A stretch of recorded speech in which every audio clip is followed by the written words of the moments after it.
بەمەبەستی ڕەخساندنی گەشتێکی لەبار بۆ خوێندن و دەرخستنی بەهرە و توانەکانیان مامۆستایان پانێڵێکیان لە کۆنفرانسە جیهانیەکانەوە هێنایە نێو قوتابخانەوە.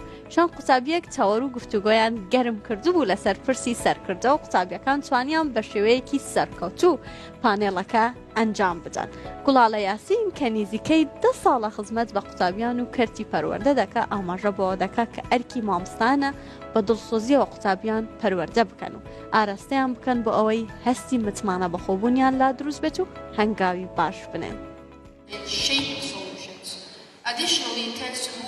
ئەنجامدانی پانێڵ و گفتوگۆکردن لەسەر بابەتە گرنگەکان کە لە هەموو جیهاندا ئەنجام دەدرێت بۆ تا جێی بایەخی قوتابیان. لە یەکێک لە قوتابخانەکان ڕۆڵی گفتوگۆکردن و ئەنجامدانی پانێڵیان بە قوتابیان سپاردووە. هەر لە منداڵیەوە ڕادەهێنرێن و پەروەردە دەکرێن بۆ ئەوەی ببنە سەرکردەی دڵسۆز و سەرکەوتووی جاهاتوو. ئەمە هەنگاوێکی گرنگە لە ناوەندەکانی خوێندن و دەرگای دەرفەت بۆ قوتابیان دەکاتەوە.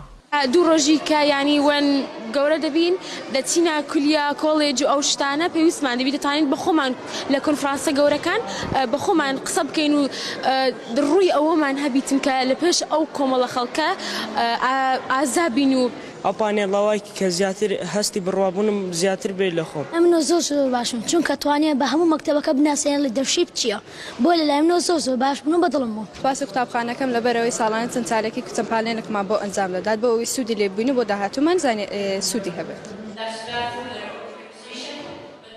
مامۆستایان وەکو پێشەنگ دەیانەوێت لە ناوەندەکانی خوێندن شۆڕشێکی گۆڕانکاری لە خوێندن و ڕێگای ئەکادیمیدا ئەنجام بدەن. بە دڵسۆزیەوە ئەم ئەرکە گرنگە و پیرۆزیان لە ئەستۆ گرتووە. کار بۆ پێگەیاندنی نەوەیەکی تەندروست و ڕۆشنبیر دەکەن. ئەمە وەکو کۆمەڵگەی دیاکۆی ناحوکمی ساڵانە هەڵدەستین بە ئەنجامدانی چەندین چاڵاکی جۆرا و جۆر لەوانە وەکو ئەنجامدانی پانێڵی ئەم ساڵمان لەژێر ناونیشانی سەرکردایەتی بوو.